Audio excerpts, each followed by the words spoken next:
This is Lisa Primus. I'm a policy analyst with the Center for the Study of Social Policy, and I'm joined by Dr. Charlyn Harper Brown, a senior associate with the center. Today we're talking about expectant and parenting youth in foster care. I work on an initiative called the Expectant and Parenting Youth in Foster Care Learning Collective. It's an interactive forum where professionals exchange ideas, information, and resources on the most innovative approaches to working with this population.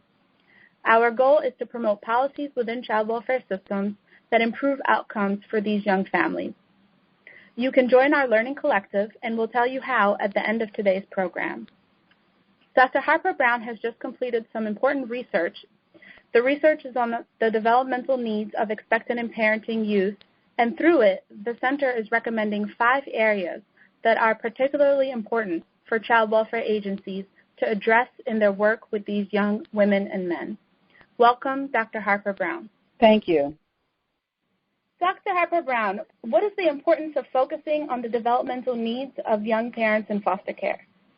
Addressing developmental needs is a way to build a strong foundation for these youth in order to function well as parents and emerging adults, and then in order to ensure healthier outcomes for themselves and their children. Our approach is called a 2-generation approach because we believe that the best way to promote children's well-being is by developing the capabilities and resources of their parents. So what do we know about these young people and the challenges that they face in their lives? We know that they are at risk for numerous negative personal consequences, but this is not new news because the challenges they face have been the primary focus of research and practice. So while understanding the complexities of these risks and adverse outcomes is important, we emphasize the importance of also examining the positive experiences that build protective factors that reduce the impact of risk factors and that are associated with better outcomes for young parents and their children.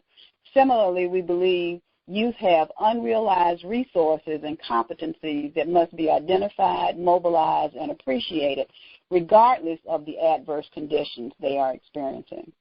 We deliberately use the term expectant and parenting youth. Please explain why that is.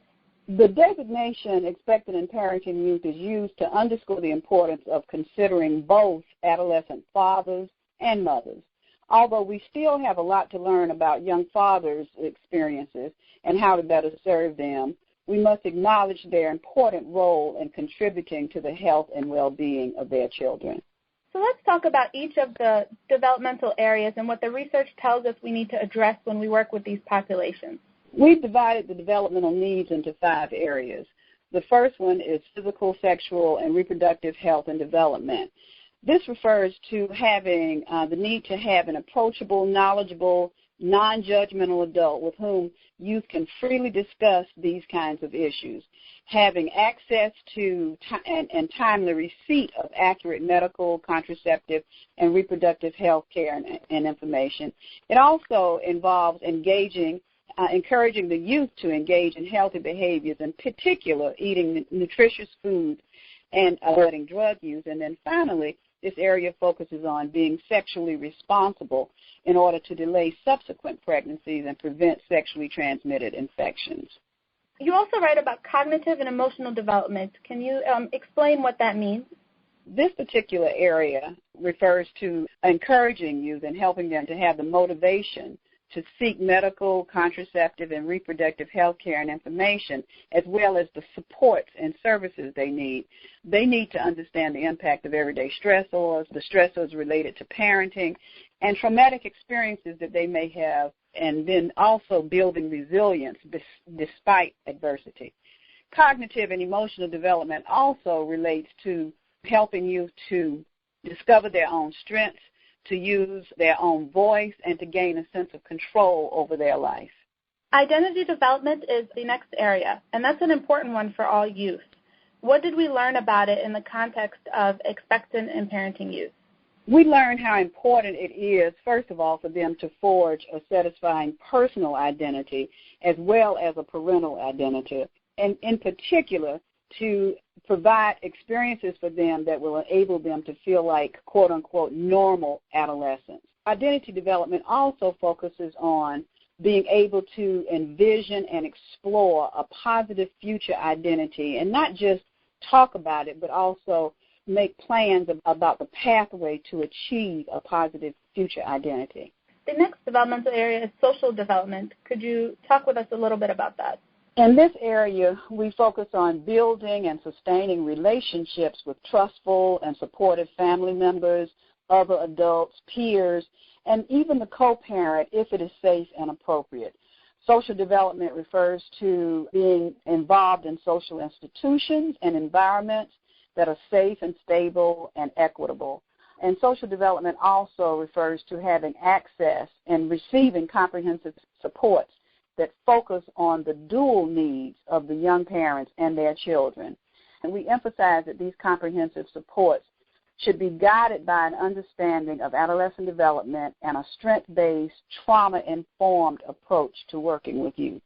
Finally, there's preparation for parenthood and self-sufficiency. Could you tell us a little bit more about what the research says? This includes a lot. This includes encouraging them to complete high school or a high school equivalency program, going to college or vocational training, securing employment with a livable wage, building healthy life skills, and learning to balance work and parental roles. It also includes helping youth to understand the importance of and learning how to be a competent, nurturing, responsive parent. And then finally, this self-sufficiency and preparation for parenthood refers to being aware of one's rights as an expectant and parenting youth in general, and the rights of those of youth in foster care. Thank you very much, Dr. Harper Brown. Research is available for download at the Center for the Study of Social Policy's website, www.csSP.org.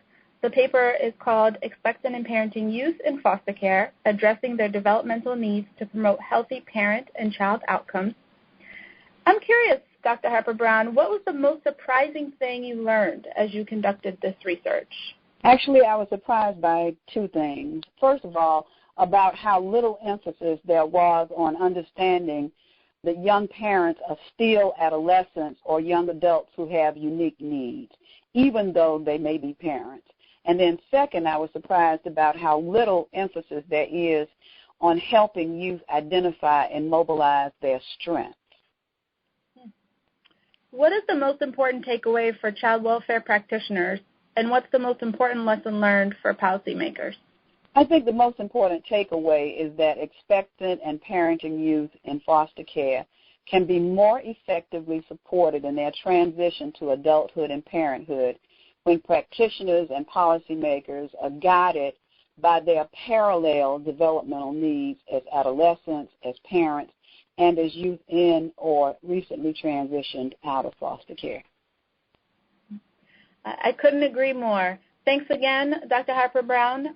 As I mentioned earlier, our Expectant and Parenting Youth in Foster Care Learning Collective is a forum where professionals from all disciplines can share information, including research like Dr. Harper Brown just presented. If you'd like to join us, please visit our website at www.cssp.org.